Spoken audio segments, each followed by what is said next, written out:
Welcome back to Your Real Estate Voice with Barb Schlinker, the weekly radio show that informs and educates you on how to buy or sell real estate. And it does it with Barb Schlinker, the owner of Your Home Sold Guaranteed Realty. Now, Barb, a real estate sale is a business and a legal transaction. It must be in writing. I know the contracts can be intimidating for some folks, but what are some contract provisions that home sellers should keep an eye out for when they do get an offer? Well, first of all, it varies state to state, right? But in most states, they let the real estate agents do the actual legal contract to buy or sell a piece of property, right? And so that's the case in Colorado. Lawyers don't often get involved, every once in a while, but not often. And even they're not even there for the closing. But it is a written agreement, it's a business agreement, and what's in writing absolutely matters. So, what the state did is they gave us these forms that all licensed real estate agents must use in order to, quote, practice law by filling out these forms. And so we get some really exciting things that come across on the contract. One of my favorite ones is there's this section in the contract about what they call due diligence, right?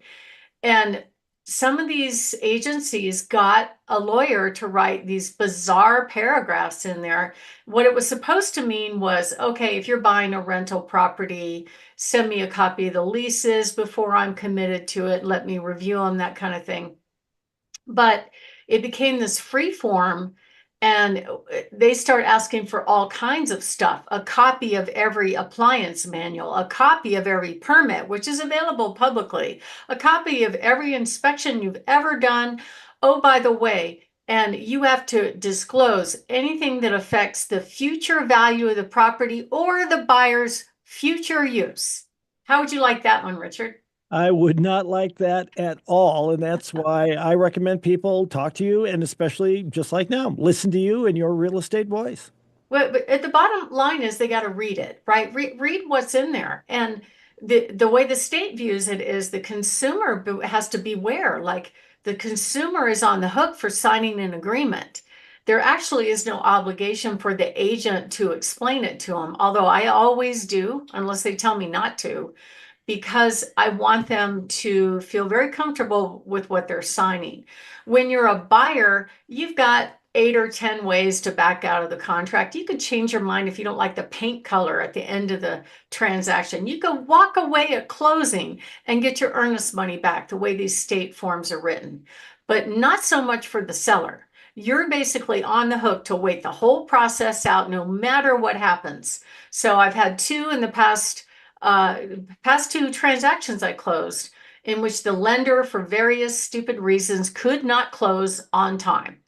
And so each time the agent had to request an extension of the closing date, which obviously the seller would do that unless they had a backup buyer willing to pay 50 or 100,000 more, because it would be the lesser of two evils to just extend the contract versus going back on the market and doing the whole thing over again. So the seller in the contract is committed.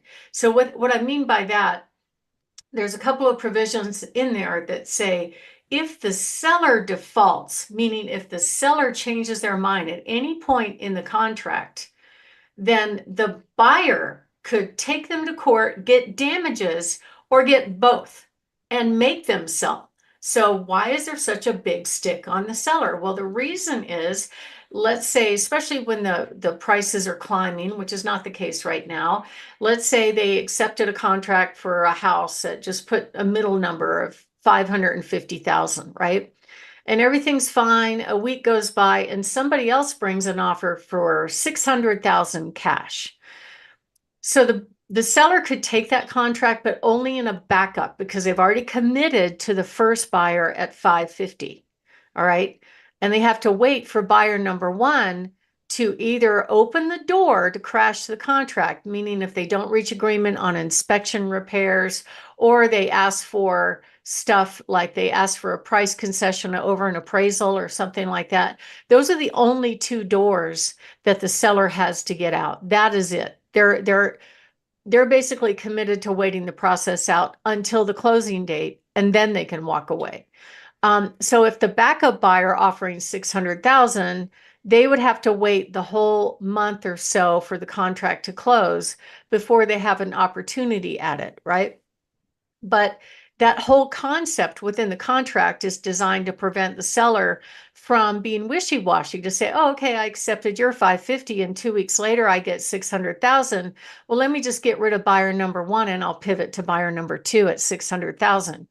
A seller can't do that, even though the buyer could walk away at the closing table, no harm, no foul, which I think is just absolutely insane. So that's one issue within the contract that a seller needs to be aware of. And I always ask them when it's time to accept an offer, before you sign the papers, are you sure you want to do this? Okay. Because if they change their mind, they could open themselves up to litigation, which nobody wants because only the lawyers win in that situation. So that's an example, but here's some examples of how buyers could back out of a deal.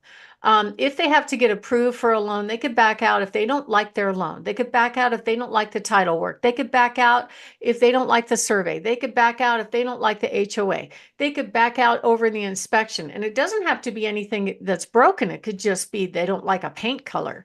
They could back out if it doesn't pass appraisal. And they could back out at closing. And there are three different paragraphs within the contract that talk about the earnest money deposit. And I get this question all the time from sellers when we're kind of deep into the contract. Maybe they've done an inspection, they've asked for stuff, we got past that. Now it's time for appraisal, and the house does not appraise. They'll ask, well, don't I get to keep the earnest money? And the answer is no. Not unless it's in the contract. So we know how to protect sellers from some of this craziness that goes on, and we do it for them all the time. As far as inspections, that is the worst part of wallowing in the mud between a buyer and seller before closing. It really is. There are all kinds of different systems that come under scrutiny.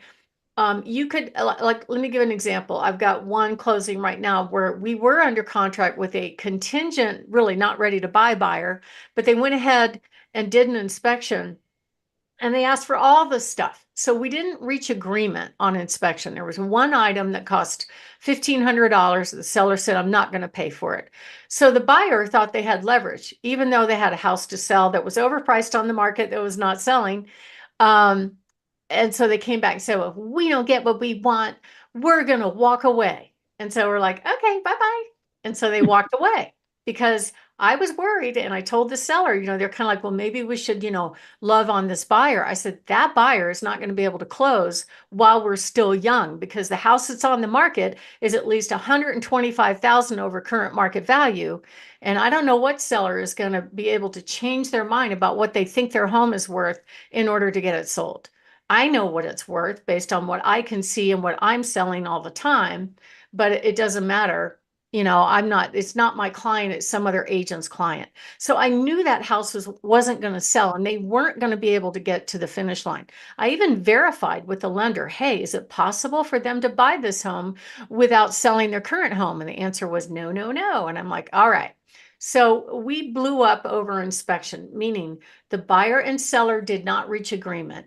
So what it says in the contract is if they don't by a certain deadline, the contract automatically terminates, earnest money goes back to the buyer, and we move on. So that was a happy thing for the seller. But what was interesting is when buyer number two came along, we disclosed whatever we knew about the first buyer's objections, and they did their own inspection and they asked for a completely different set of things. So it depends on what the buyer's priorities are. It depends on who the buyer's inspectors are. There's a lot of different factors that come into play. Sewer line, in this case, the sewer or septic system was just replaced. Electrical panels come up a lot. If they have a well, you have to do a well test and check not only the potability, the drinkability of the water, but also if it has any metals in it, if the buyer's getting a VA loan. All these hoops you have to jump through from contract to closing. So it creates a lot of worry and uncertainty in the seller's mind about whether or not this is going to go through. And roofs get hit all the time on inspection. So basically, those are some of the things that the seller has to worry about, and so does the buyer. I think the buyer in general wants it to be successful. They want to buy a house, they want to go to the finish line, but they don't want to inherit the seller's problem. So let me give you another example. I had one that just closed, and actually there was no permit pulled on the basement. Now I see this all the time, especially on roofs, where the seller hired a roofer, they put the roof on, roof looks good, we're all good, they got paid by the insurance, they don't look at it again. Well, it's required by the county to pull a permit for the roof, right? But many times it didn't happen, especially during that monster storm about 9 years ago that took place. And there were thousands, 35,000 people that had hail damage. So not every contractor pulls a permit, and the home seller really doesn't know. They don't really deep dive into this. They assume the contractors are hiring or professionals and know what they're doing, and they may not. So in this case, the seller had the basement finished and thought this professional was pulling a permit, but he did not. So now fast forward, we're under contract, the buyer's agent's trying to get stuff. Now, we fully disclosed, there was no permit. It wasn't hard to figure it out. It was public record. But what the agent did in the middle of the negotiations was she called the county regional building and tattled on the house. So then the regional building put a note in their system. It wasn't publicly available about, well, the basement was done without a permit. And if you were ever going to permit, there's a fine for not doing that. It's not super expensive, but it's there. And then you have to bring it to current code and have it inspected, right? So that's what the seller ended up doing. If it wasn't going to be this buyer, it's going to be the next buyer probably asked for it again. But the way the agent articulated it to me was she sent me a text going, well, regional building said the house is uninhabitable and they red tagged the home. And I'm like, what? What kind of shenanigans are you pulling? She goes, I'm not. I just asked a question. So I took that text and I walked down to regional building and I showed it to them. And I said, first of all, your inspectors have not been in the house. Did they say this is uninhabitable and they red tagged? And the supervisor looked at me. He goes, we don't do that. We never do that. So no. And then I talked to the inspector and confirmed it as well, that this agent was just telling the story to get stuff. So it's all those battles that happen during contracts, and you need somebody that has your back when it's time to do this. My name is Barb Schlinker. I'm the broker owner of Your Home Sold Guaranteed Realty and the host of this show, Your Real Estate Voice. And we're talking about contract provisions that you should be watching out for. And we're going to touch on just some protections that you can have in your contract to make certain that when you sell, you're going to have a smooth on-time transaction. If you are thinking of making a move, give us a call at 719-301-3900 or go to barbhasthebuyers.com. Richard? Barb, we're talking about real estate contracts and provisions that can be inserted into contracts to protect the sellers. We know that buyers have plenty of ways to get out of contracts. So, what are some contract provisions that actually help the home sellers? Well, if the buyer has a house to sell, you really need your agent to pay attention to that, right? But what if the seller needs to find a destination? We have that come up a lot. So what we can do in that case is we can actually protect the seller with some provisions within the contract. Also on appraisals, which is an opinion of value. Sometimes repairs come up on appraisals, and the contract doesn't say who fixes it. It just says that it needs to be disclosed, but the buyer has to have it fixed to get their loan. So that is a point of negotiations. The other thing that we can protect you from is earnest money. So the state contracts make earnest money 100% refundable to the buyer no matter what happens. We can protect you from that. So if you are thinking of making a move, give us a call. We can even help you with negotiations on the buyer's agent commission as well to save you money. Give us a call at 719-301-3900 or go to barbhasthebuyers.com. Richard? You're listening to Your Real Estate Voice with Barb Schlinker of Your Home Sold Guaranteed Realty. If you're thinking of making a move, call Barb at 719-301-3900 or, of course, visit barbhasthebuyers.com. Short break. When we come back, we'll be discussing how to get a cash offer on your home, plus Barb's hot new listings. You don't want to miss those.